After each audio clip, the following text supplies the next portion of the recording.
Welcome to the Clifton Worley Show. This week we have again as our guest Nick Viau. Hey Nick, what's up, man? Hey Clifton, how's it going? Oh man, it's going good. This is kind of a spontaneous experiment right here that we're carrying on. Because I just we were messaging back and forth, and I was like, hey, let's just go live on Skype and try to capture this conversation we're having and talk about it. I thought it'd be a really cool episode. Oh, for sure, man.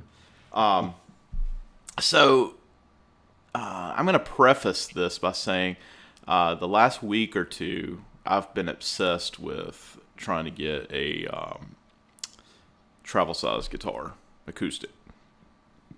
Okay. And we've actually kind of chatted back and forth about this some. And you were just asking me a few minutes ago about some certain models. Which ones are you kind of checking out? Well, a little bit different from travel guitars. I'm looking at it. I really want a Parlour guitar.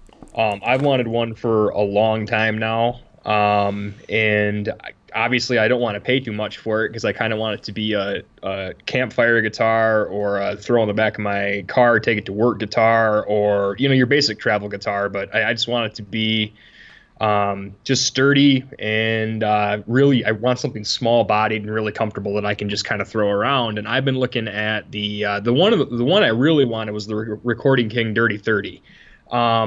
Those have been they seem really solid. They get good reviews. Mm-hmm. And I've kind of had my eye on that one for a while. Every time I go into the only place that really carries them around here is Guitar Center, and they haven't had one in stock. So I haven't been able to play one, but they've also got they got a Dirty 30 resonator. They've got a bigger body guitar, and they kind of have some good features on them for the money. So that's one of the ones I've been looking at. And the other one I've kind of had my eye on just because it's another one that's really cheap is that Fender CP100 Parlour. That one's got plastic nut in saddle, which I guess for $200 you can't really ask too much for it. Right. Although I think the Recording King's pretty much right in that ballpark though. So, and I think that one's got new bone. I'm not sure, but those are the two I've kind of been looking at. I heard the Gretsch one. They've got that Gretsch Parlour, and I honestly heard that one straight garbage. Okay. So I don't know what. Yeah, the Jim Dandy, is that it? Yeah, the Jim Dandy. Yep. Yeah. I actually looked at all those guitars as well in my search, and let me back up and tell you why. Because the single O and double O size auditorium size guitars, which are considered parlors, are really great travel guitars as well. And I looked at a lot of those. I went to it seems to be all the rage right now, actually, because one of my stores in my area I went to, and I would say a quarter to a third of the guitars that were on the floor, acoustics, fit those requirements. They were cheaper travel size or smaller body guitars, Parlour size guitars. So it seems to be a real popular thing. I played some Yamahas. They even had a PV one. Which that one was an oddball one. It was shaped weird. It had some holes cut out on the sides to help it project a little louder. Weird. Well, yes. PV's been weird for years now though. Yeah, it was a weird animal, and it had a very similar tone to a kind of a broken in laminate smaller body guitar, kind of like a bluesy guitar. Sure. But it actually had a lot of volume to it, which is unusual, in that pocket of guitars. Mm-hmm. So they had that. They had several Ibanez's that had a good sound, but they were in desperate need of a good setup. There's something that I just can't. Our first acoustic in the family, my dad got an Ibanez Dreadnought, and it was like a cutaway with a pickup in it, and I just can't, for some reason, buy an Ibanez acoustic. That one wasn't great. Same thing you said. It was set up. The action was really high. It really needed a setup. But I don't know. When it comes to acoustics, I have a really hard time buying from like electric guitar companies that aren't into the acoustic market. Like it seems like they just dabble, and that's one of the reasons Right. why I have never given Fender like a fair shake. Yeah. Like they've done a lot of marketing for their like acoustic line, the artist lines or whatever they are, to make it look like they're this acoustic company now, and they're trying to pick up more and more artists and things like that. And I just can't take Fender seriously for acoustic guitars. I don't know why, but it's Ibanez too, dude. I can't, for some reason. I'm like, Yeah. it's kind of even Washburn. Like Washburn, I just played an awesome their Parlour has like the split headstock on it and that cool vibe, and all their stuff looks really good. And that one actually played pretty good, but I have a hard time taking them that way too. Like every time I think of Washburn, I think, okay, it's either going to be like low end or kind of gaudy, or Yeah. Yeah. like it's not legit, Yeah, I concur. I've had a little bit more luck with the Washburns. My dad has one, and it's a decent one. I think it was like an acoustic electric he got on like a closeout special about 10 years ago, and it's got a solid spruce top. It's got a decent sound. It could use a little bit of a setup. It does have the electronics in it, which don't sound very good.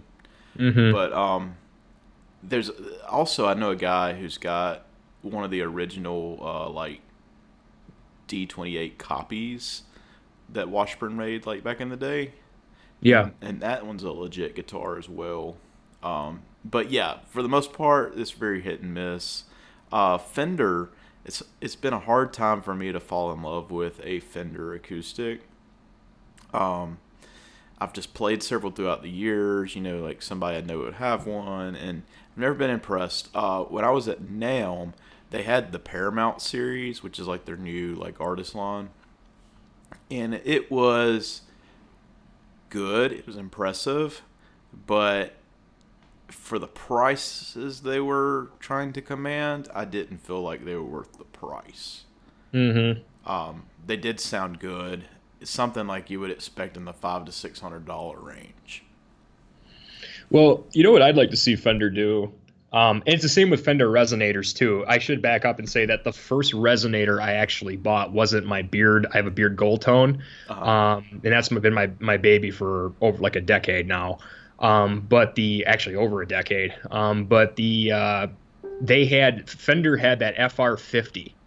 And it was you've probably seen it. It's the Sunburst with the F holes, and it's got the F holes and like a Fender F, like it's the F logo. And then it didn't even have like it had a cone in it, but it didn't have like a sound well. It was just like kind of hanging there, and it just wasn't very well made. And I mean, that got me hooked on resonators, and I didn't really know what I was doing, but that guitar wasn't very good, and they made a metal one, and then they've been making more and more. But one of the things I'm really surprised that they haven't done yet is like, folk and stuff's kind of in now, folk rock and all that stuff. Abbott Brothers kind of stuff, things like that. You would think that they'd try to put a sound hole Strat pickup or a mag pickup in something and make a cool like retro slide thing, or like a cool, it seems like that'd be right up their alley, but they haven't done that yet. The only company I've seen that's really done that's like Guild with the Troubadour. Yeah. And I'm like, Fender's trying to get like, I feel like Fender really goes, and Washburn does this too. They really go for the wild tops and the koa wood look and the flame look, and like they put more into cosmetics than the actual sound of the instrument.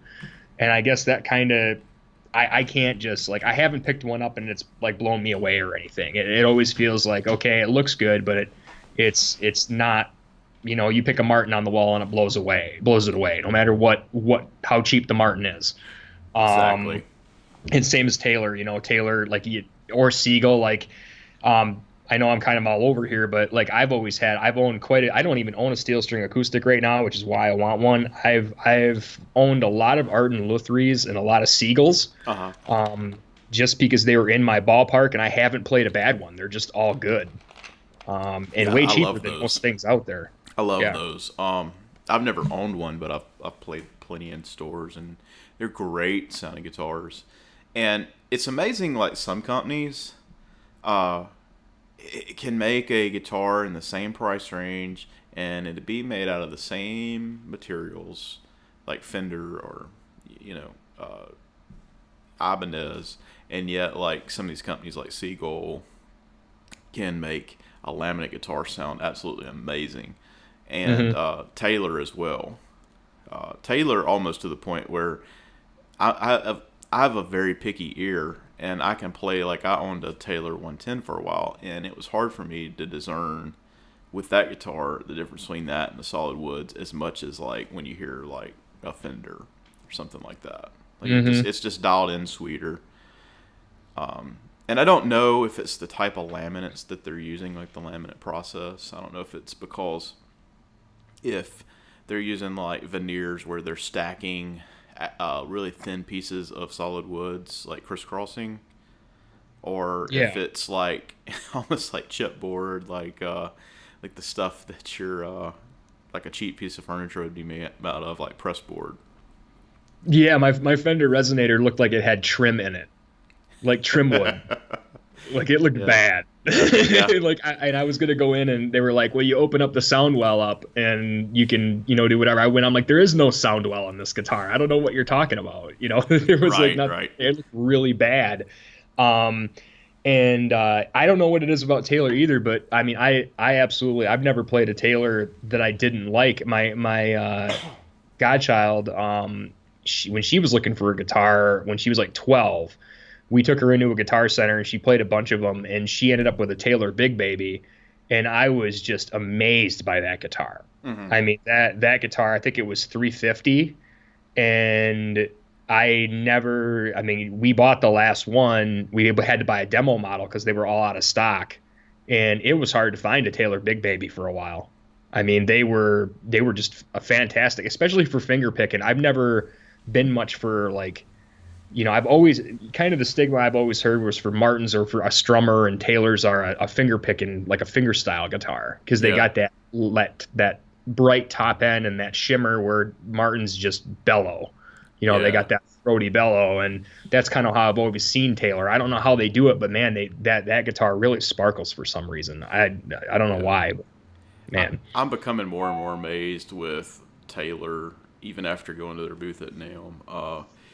They're really pushing the envelope in the construction of acoustic guitars in ways that I think the rest of the industry will in years to come follow. I mean, they're really doing some things that are out of the box construction wise, especially with their GS mini bass that they just came out with. Yeah, I saw that. It looks wild. Yeah, the way they were able to adjust that scale length, but make it a playable bass guitar, it's just, they're really doing some good work, and I think you're going to see that bleed over in years where the guys start to copy their methods and utilize it. But I was thinking of, you mentioned acoustic guitars that were made by electric guitar makers, and I have to say there's one that in my mind is a little bit of an exception to the rule. Is I think Epiphone makes some pretty decent budget line acoustics. Yeah, you were in chat. You just mentioned that they made a Parlour. I didn't even think of Epiphone, and I don't know why. My dad's got a really nice Epiphone guitar, and I remember playing like the Masterbuilts, and I was like, "Wow, these are fantastic." Yeah. I think it's the EL00 or something like that. It's like a double O auditorium size, and they make one that's about in the $200 range. That I have not put my hands on one, but that was kind of on my short list of ones to check out when I was looking. Man, I just pulled that up. That looks a lot different than usually the Parlours I've been looking at are really like they're elongated and they have really short bouts at the top. But this one's got like more of a the back end's a lot wider on it. Like it's shorter and wider instead of longer and narrower. That's interesting. Yeah. Yeah, it's the EL00 Pro, and they look like they're going on Reverb brand new for $329, and used ones are as low as $195. Yeah. But yeah, that one looks pretty sharp. I don't know if they come in more than just a sunburst. I'll have to look into this a little bit more, but it's got that Robert Johnson-y look to it, though. Exactly. They have that classic look. Kind of like the reason why I like Recording Kings. They have a very classic look. They look like the Sears Roebuck guitars, it's seen in the 50s and 60s or something. Yeah, it looks like it's got the sonotone pickup in it, too. Yeah, Some of these which is that's what's in my Martin I just picked up.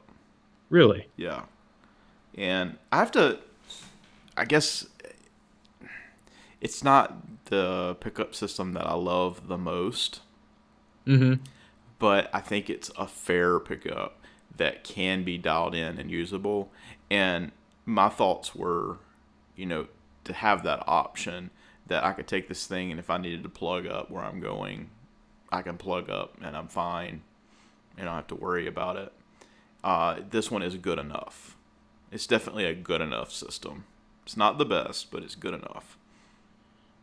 Yeah, I see it's got it's got the volume knob on the inside of the sound hole and the little things on it. Man, this is a lot. This is a lot of guitar for the money. It's got Grover tuners on it. And then it says would be perfect for bottleneck slide. Look at that. Yeah. There you go. We may have found your next guitar, Nick.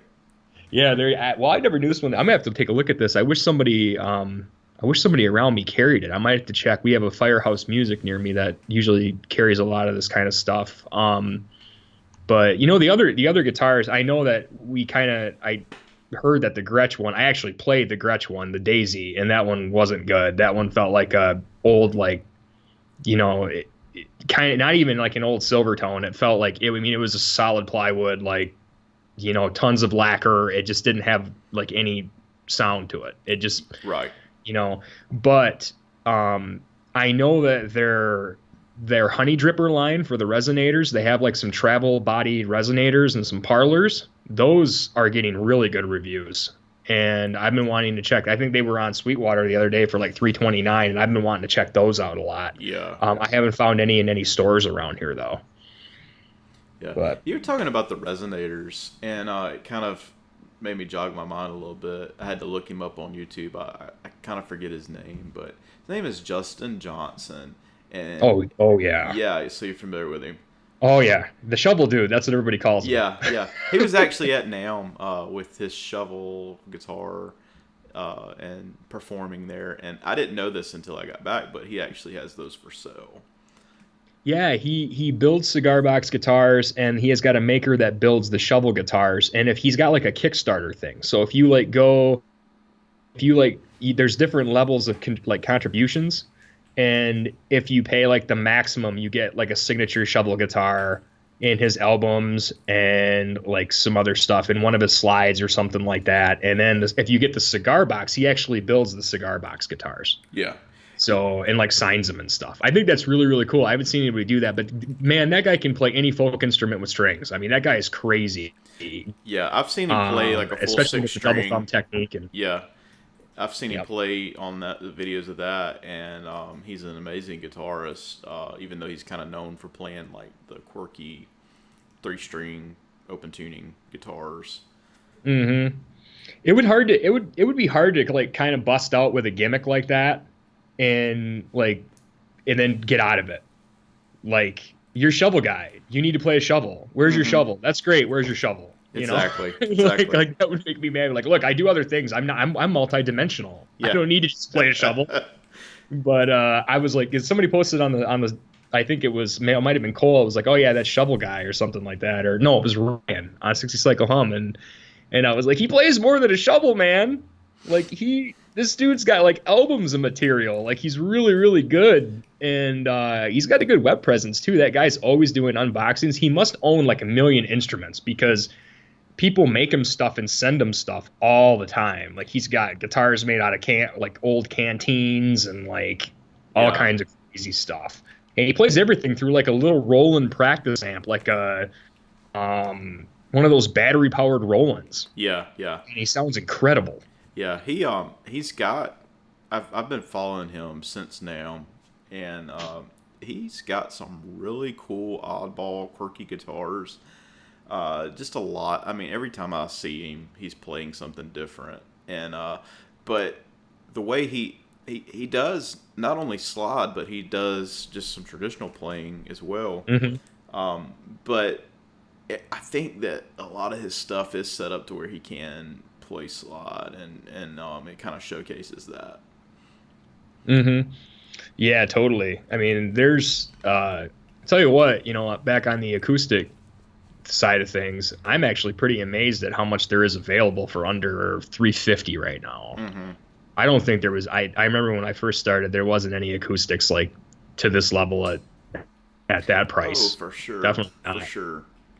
My first acoustic was a Samick, uh, which I think they kind of have this storyline where they were made at the same factory that made Epiphone back in the '90s in Korea, and uh, they kind of had their own label as well that was marketed in some outlets, and that Hmm. was that there was a local music store that carried them when I was a kid, and that's what my dad went and got me for Christmas one year, and so that's what I learned on, and it was about like learning to play on an Epiphone, Dreadnought copy that was just laminate everything. The the action was incredibly high. But yeah, I think back then that was even like a $300 guitar, you know, with the Hmm. case. And there's so much out there that's a lot more playable now in that budget range. I think there's a couple that I have my eye on. Recording King has a good offering in that price point. Um, there's a company called Blue Ridge that Oh yeah. makes a lot of like Martin and classic Gibson copies, and some of them have solid wood, some of them have a little bit of laminate in them, in like on the back and sides, and I think they're made in China. And for the money, they're great guitars. They kind of hit in that $500 to $600 mark starting out. But they have one like a little brother company called Bristol, Hmm. and Bristol is, I think they only have a few models, and it kind of is like a laminate, like Martin D18 kind of copy. Like it looks very much like um, a D18, but it's laminate top, laminate back and sides, but they're really playable, and for a laminate guitar, they're decent. And I think they start around like the 150 to 200 around that price point. Yeah, Um, even the Blue Ridges are. I mean, the Blue Ridge BR40 Dreadnought has a lot of good features, and it's like 382 yeah, on Musician's Friend. I mean, to get like, I mean, you couldn't even touch anything with a bone nut or a saddle for under $500 when I was starting. hmm, I mean, there just wasn't anything out there. But I've heard other ones too. I think like there's one company called like Trinity River or something like that hmm, that one of the guys I pick with around the fire at our archery events plays. He's got those. Those are his campfire guitars, and those play really really well. And that's another offshoot company. I think I'm not sure who makes that one, but I'm looking for the Bristol one right now. Um, I bet you I have to just probably that's probably not carried in the big box stores, is it? most of the time not. It's easily found on Amazon though. Oh yeah, they came up on Walmart. Yeah, yeah. Walmart carries a lot of the things that Amazon does when it comes to those kind of things. Well, that's wild. I never see You got that. those Walmart gift cards for Christmas, y'all. Go to go to Walmart.com. Go get you a Bristol. That's really yeah. I've never seen anything like this in my Yeah. WalMarts. I don't know. Maybe guitar players don't come into our WalMarts. No, I don't think they do carry that in store. I think it's strictly a you about buy anything on Walmart.com.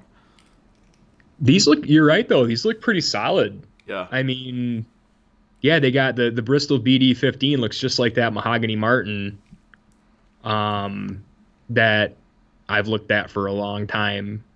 That's folk sized, and yeah, it's handcrafted by the same artisans that did the Blue Ridge line. Okay. But they don't have the. Oh yeah, here's features. You say usually when they say tone wood, bridge and fingerboard, I have no idea what that is. It's tone wood though, it's tone wood. But they might as well just say wood and tuners. Yeah. Like when they say chrome plated 14-1 die cast machine heads, they might as well just say tuners. Yes. I don't know. An adjustable truss rod. But yeah, man, I'm pumped you got that Martin. I thought that thing sounded incredible. Not what I thought it was. I thought it had a lot more. I was really surprised how throaty it was for a quote unquote travel guitar. Yeah. Just because I played the Taylor, and the Taylor was it had a lot of high end on it. Like it was a really sparkly guitar, I said before. And that one I thought, well, Martin, I kind of want it to be a certain way, and a small bodied Martin, it wasn't really something. And I think one of the reasons why I was tainted by it is because the only one I've ever seen is the Martin X and then the Ed Sheeran model. And those didn't really do anything for me. They were kind of gimmicky, but that one sounds like legit full-bodied acoustic. Yeah. So I think they came toe to toe with the Taylor GS Mini. It was their attempt at trying to stay in the market and be competitive and have an equal price point offering. Mm-hmm.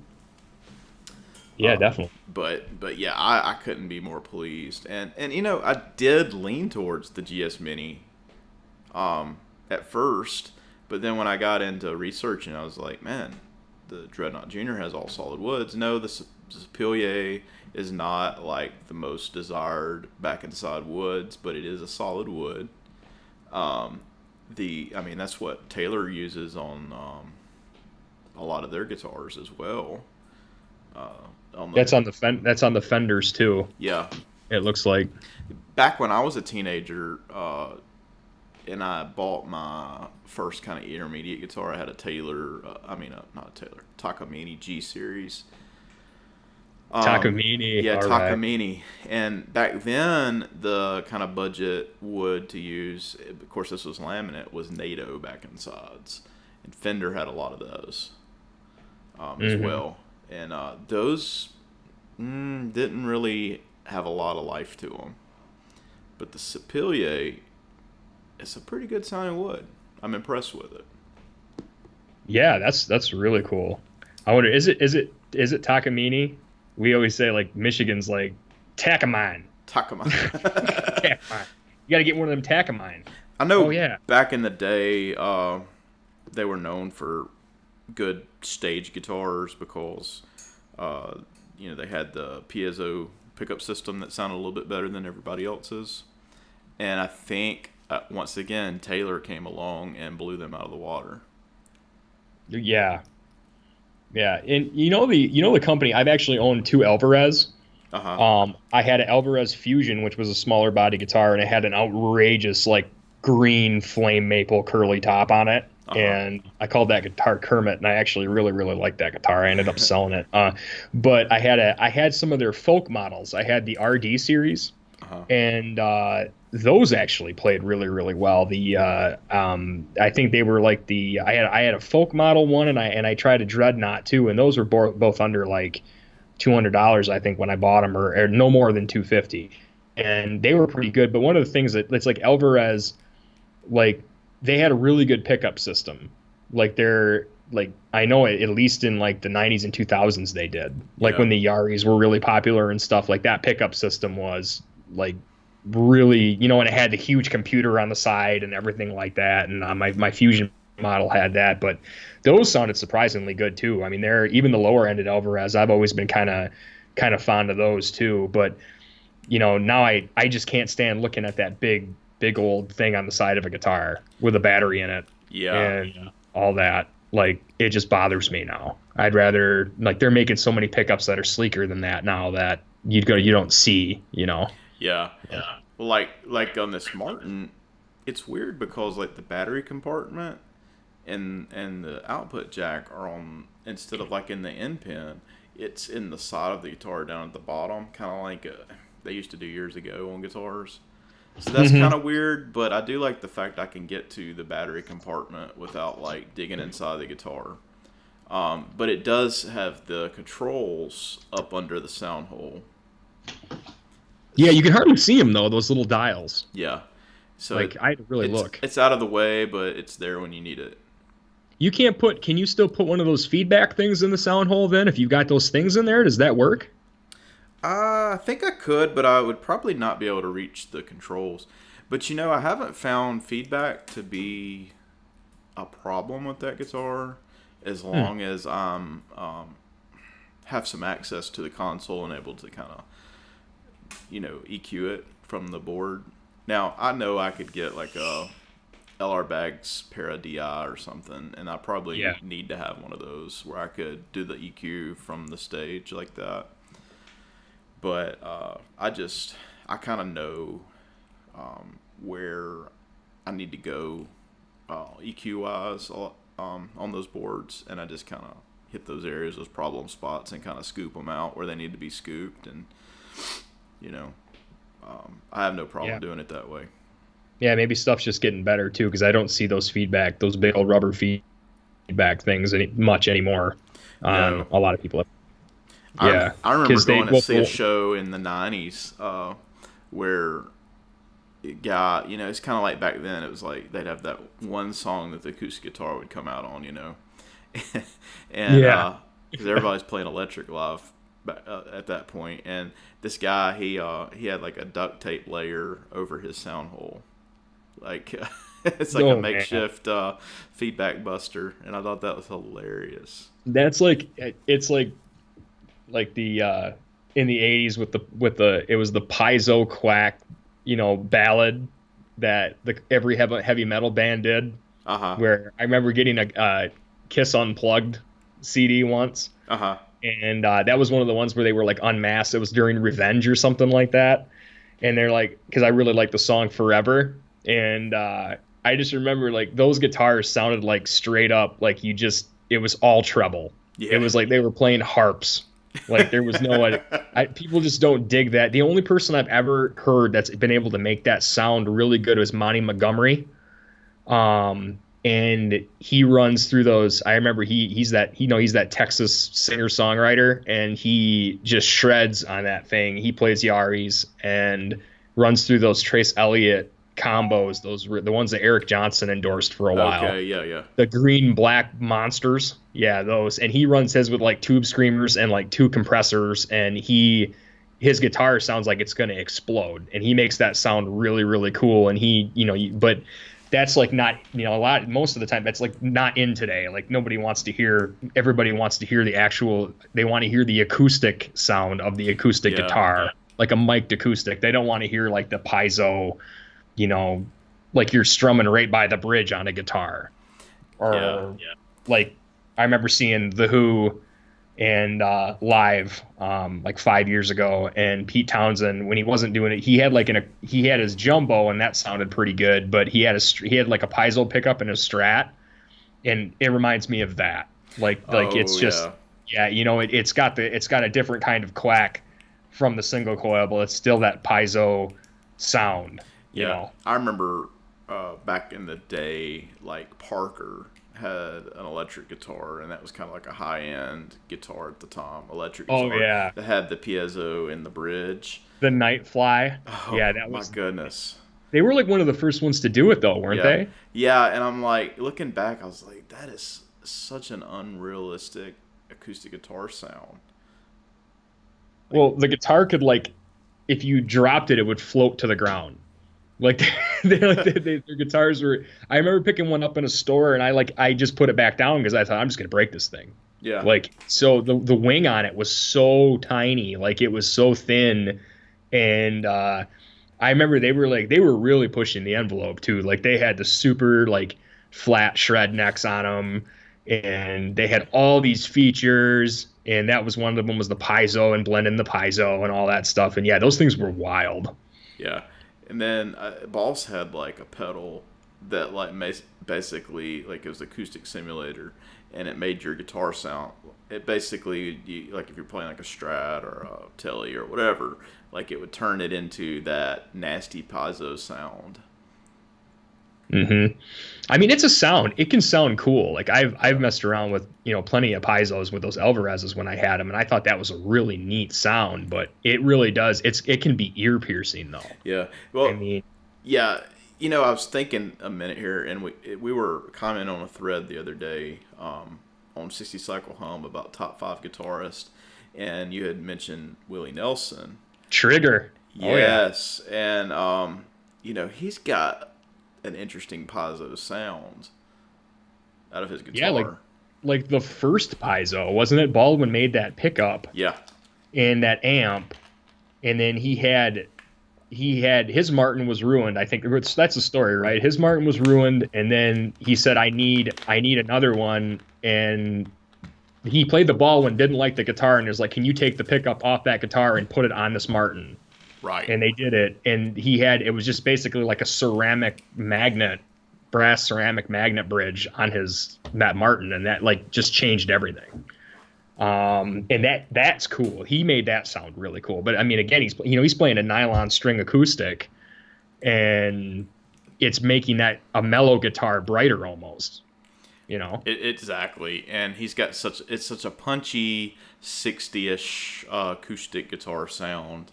But I mean, he made it his own. I don't know that there are very many guys who try to mimic what he does.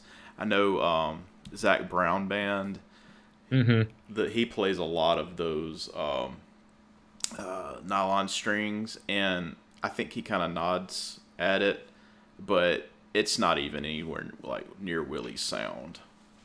Well, in that thread, I mean, for those that didn't see the thread, I wandered into a guitar shop. I think it was like 5 or 6 years ago, and there was a Baldwin in there, and I didn't know much about Willie Nelson at the time. And I asked the guy, I'm like, "What is this thing?" Because this thing was massive. I mean, it was a 212, and it looked like Art Deco. It had like metal paneling, and it honestly looked like a radiator against the wall. Like that's what this thing with colored buttons on the top of it. There was like a purple, yellow, red, green button on the top of it. And I looked at it and I was like, what is this thing? And the top was all metal. And I said, what is it? And they said, well, that's a Baldwin solid state. That's the Willie Nelson amp. And I was like, really? He goes, yeah, he uses these amps still. And I'm like, well, I thought about it for a while, and I'm like, okay, I got to buy this thing. I think I got it for like $200, I think. And it was a two-pronger, though, and I didn't know much about grounding or anything. And every time I touched the top of the guitar, I got shocked. Oh man. So I was like a little bit. Yeah. So I was like, I don't know if I could just deal with this. I'm like, he's like, well, you could have it converted to a three-prong or whatever, or do whatever. I'm like, well, I don't know if I really want it. And I didn't really. I was playing like I had like a Strat and a Tele, and I never even tried to plug an acoustic into it because I didn't know anything about Willie Nelson. And then the push button EQs were super weird. And then I had like a vibrato that was really, really cool on it.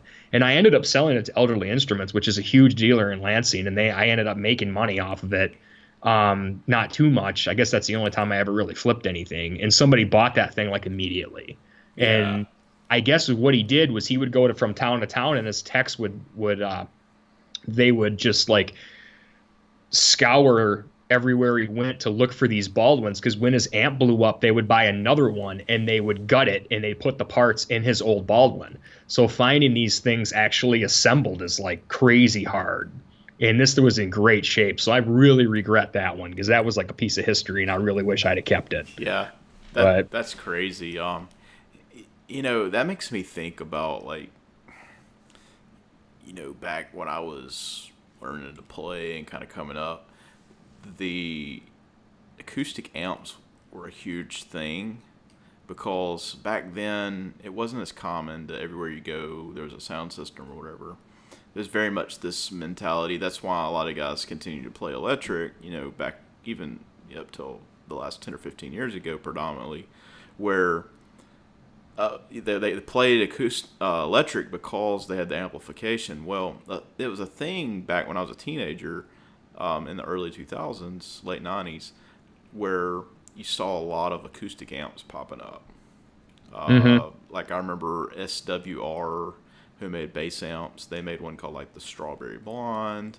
Oh, I remember that. That was the funkiest looking cool amp ever. I mean, Yeah. that was like it was like white with red and it had like a cage in front of it. Oh, dude, that was an expensive amp. Like that was like Yes, it was. $800. I had a friend who I played music with who had one of those, and I was absolutely envious, of that, because I thought that was the key to his guitar sounding good. And I learned later that no, like if you have that notch filtering and some of those controls, like on a preamp or something, you can get very close to those sounds. You don't need that amp.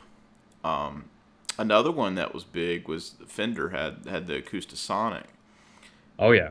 which are great amps. Absolutely. I mean, what was cool about those is like they'd have two channels and with effects on them. So if you needed to, like you could run your vocals through one and your guitar through the other, or if like you were in some kind of combo where like a violin player that had a pickup on it, you could do that, or you can mic up like a stringed instrument and run it that way. I mean, it was a super super cool amp. It's just I don't see people like needing that as much anymore. No, and the thing is with those amps is you couldn't, unless you had one that was like 100 watts, there wasn't enough headroom. It would distort. I mean, I had you'd max it out at like level 5. Like I remember buying a 65 watt. You know, when Crate came out with that acoustic line that had the they taxi. tilted back. They were green and brown. They made that line. And it was like a CA60 it was called, and I had one of those, and it had like the tweeter speaker, and it had the acoustic horn or whatever that was, and that amp sounded really good when you were practicing, but if you turned that up past noon, it immediately started fizzing out. Yeah, like you couldn't stop it, and it was sounded great in the bedroom, but I mean you would be better off just going through a PA with a DI box. I mean even back then, anybody probably would have told you that. I mean the Fender acoustic sonics even were good, and they at least had two. It was like a little combo. They almost looked like a twin, but they were brown. I remember those. They were really really cool. And I had a fun one too. I had a Laney GCA 50 or something like that, and it had an acoustic. It was a solid state amp, and it was around the time they did their hardcore series. And you either had a really bad solid state amp or a really bad acoustic amp. They were both in the same amp, and all you'd have to do is engage the horn to turn it into the acoustic amp.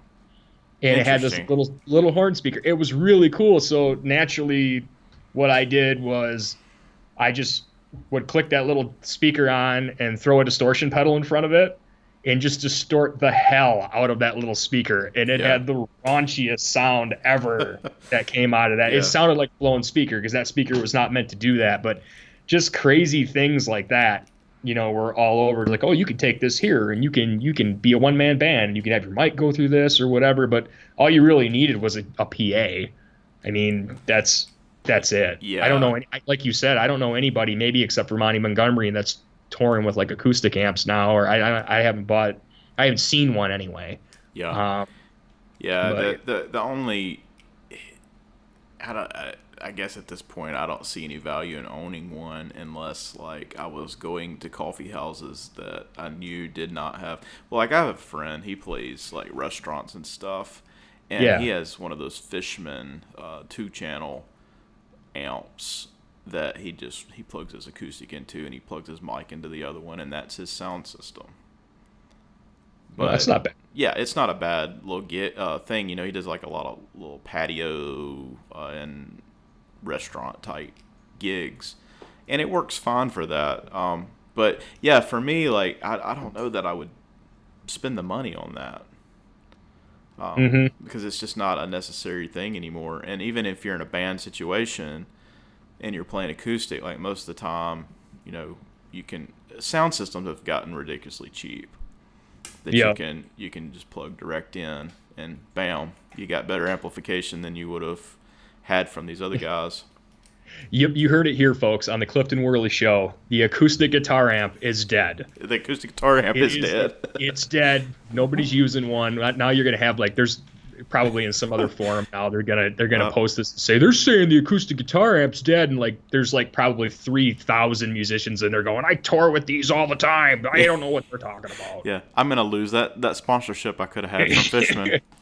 Same as Fender. Like, hey Fender, if you want to send a couple guitars this way so we can prove that they're not crap, you know, we'll be happy to. Yeah, I'll take one of those Fender Newports. yeah, there you go.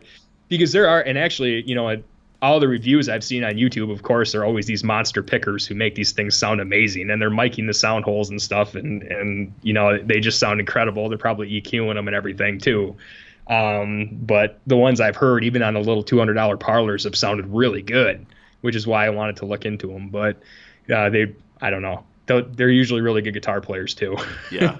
Well, I'm definitely interested in where you land on what guitar you end up choosing. Yeah. And when my wife hears this, she'll just say, none. 0.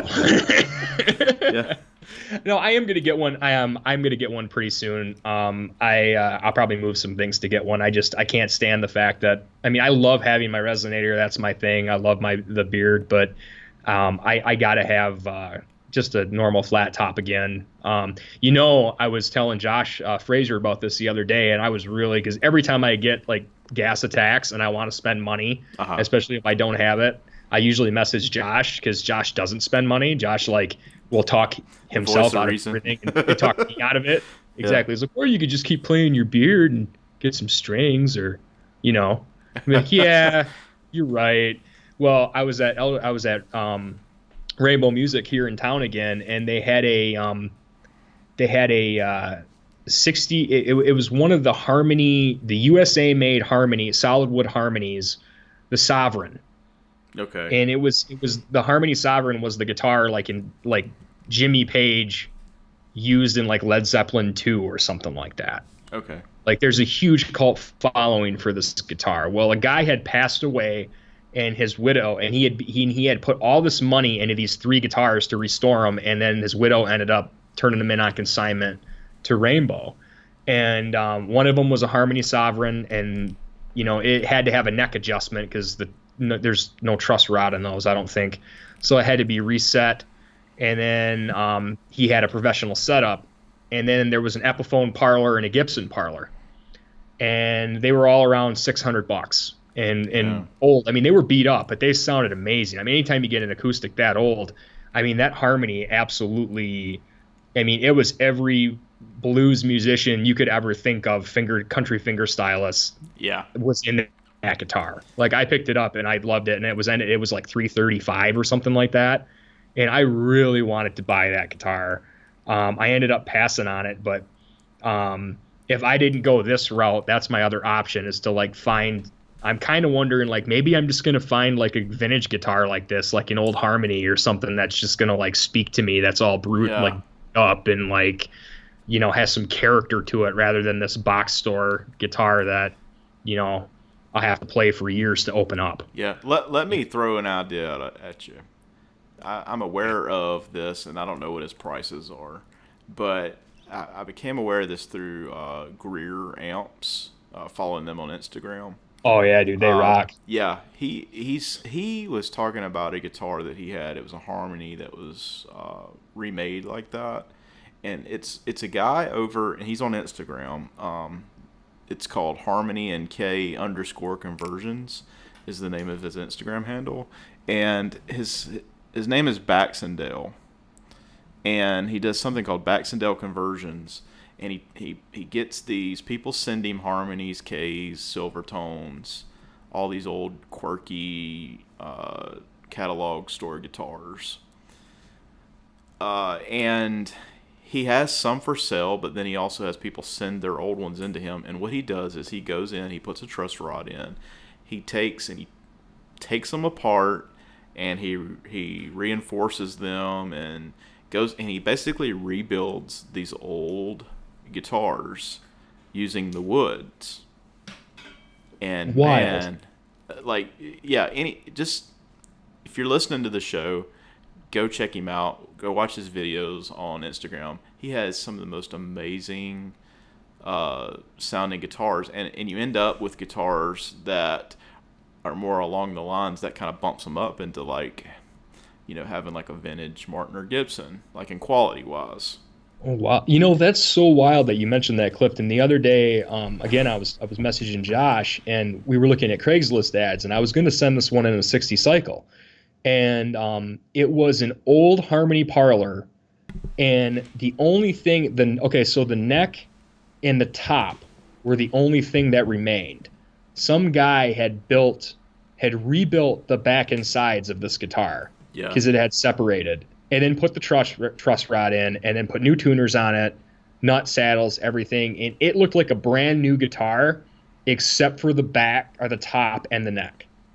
I mean, it had all the mojo, but and they wanted like $350 or $400 for it. And I was like, people do this? I didn't know there was like people who actually, like, there was a service that did stuff like that. That's crazy. Yeah. That's a really cool idea. Yeah, it's really amazing. And I'm sure there's some other guys out there doing the exact same thing, but go check it out. I mean, what was the name of that again? Harmony NK, like it's one word, Harmony NK _ conversions. I'm gonna check that out for sure. But his name is Baxendale. BaxenDaleGuitar.com. You can find it there too. He's based out of Athens, Georgia, and like the same neck of the woods that Greer is. So. Oh, totally, man. Well, thank you for the heads up on that. Because I got a feeling it's going to take a while for me to shop and actually settle on something. Just because this isn't something I'm in a hurry to get. I want to, whatever I get, I'm going to want it to be the right thing.